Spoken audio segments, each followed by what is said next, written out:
Hello, my name is Jennifer Bien. I'm the Director of Interior Design for DAHLIN. I am based out of the San Diego office. However, my team and I work all across the country where we have our offices in different regions. As a child, was into art from as early as I could remember. I think early on in my teenage years, I wanted a major in fine arts. That's to the extent of how much I was into art.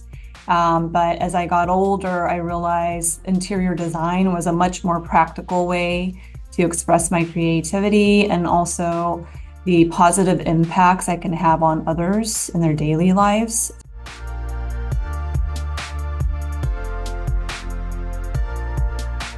I oversee a team of 10 designers, very creative folks. We actually work in pretty much all of the sectors, multi-family, affordable housing, single family, residential. We also work in education, civic, and we are trying to expand into healthcare as well. We not only design conceptually, select finishes and materials, but we also do furniture design and procurement for most of those projects.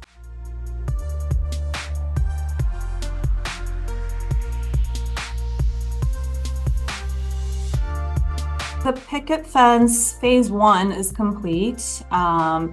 It is a modular built concept home that DAHLIN designed for the America at Home study, which is a study that evolved during the pandemic to really understand the needs of the next generation of home buyers, along with the current generations as well, but really to address the issues of affordability, coupled with quality and functionality of our homes.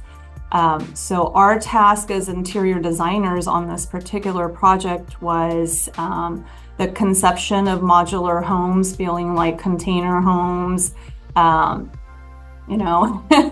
It's not always appealing to know that it's a modular home, and our job was to create the interior space to feel like nothing less of the beautiful homes that you see, with traditional home building techniques.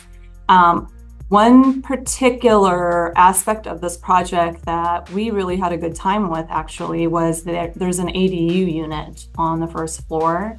It's not very big. However, we incorporated a lot of the data that came out of the study to really make sure that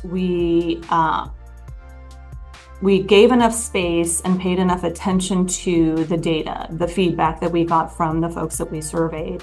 And two of the key points that came out of the study was one we call the heart of the home, which is the living room, kitchen space, and still having that open floor plan feel within a very confined ADU unit.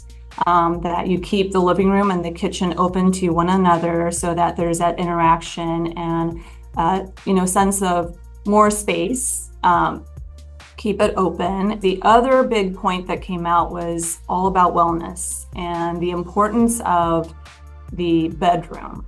The primary, it can be primary, it could even be a secondary, but the bedroom has always been important, but there was an extra emphasis on it being a place where someone can truly relax and find that peace away from everything else that's going on in the world. The design challenge was, how do we make sure that we maximize every inch of this ADU and still give all of the luxuries of a bigger sized home?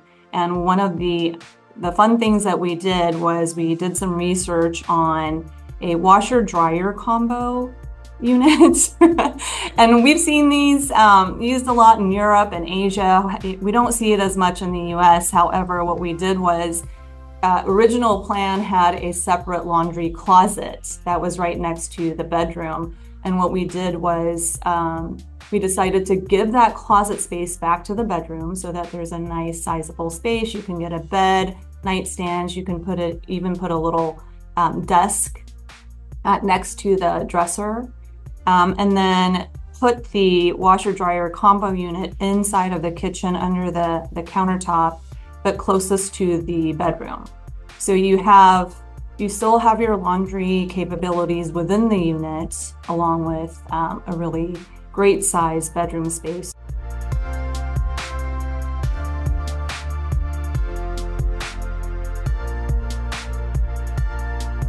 It is a 19-story permanent supportive housing in the heart of Skid Row. It is part of a larger initiative for the County of LA, dubbed the Skid Row Action Plan. And the goal of this plan is to house 2,500 people within the next 3 years. And these folks are within that community of the unhoused. And our part in it, the part of it that was satisfying, not just being a part of this big effort to better a lot of people's lives, was that we were able to incorporate trauma-informed approaches from the get-go, from conceptual design all the way through programming and space planning. Selection of finished materials also impacted this design approach, as well as the specification of furniture and art pieces were also thought through with this approach. And the end result and how the residents are reacting to all of the great ideas that we were able to incorporate has just, it's beyond rewarding. I think it's almost amongst my design team, we talk about it as a lifetime achievement for ourselves because of how that has impacted so many people. With that being said, there were some huge challenges, and challenges not so much because of the projects itself. The challenge came more from that we kicked off this project and a month later the pandemic hit. And we laugh about it now, but those were some tough times, and we had to figure out a whole new way of collaborating with a lot of folks and doing it all in, the proverbial vacuum, in a sense, from our living rooms, our dining rooms, and getting through the entire design process on a not so small project of all things. However, at the end, I think there were moments where we doubted, is this really gonna, are we really gonna see this project built? But at the end of the day, we completed it. I believe the project actually was only 2 months delayed of its target date of opening. So that is, I think, a feat even in non-pandemic times. Had I not become an interior designer, I might have pursued professional ballerina as a career.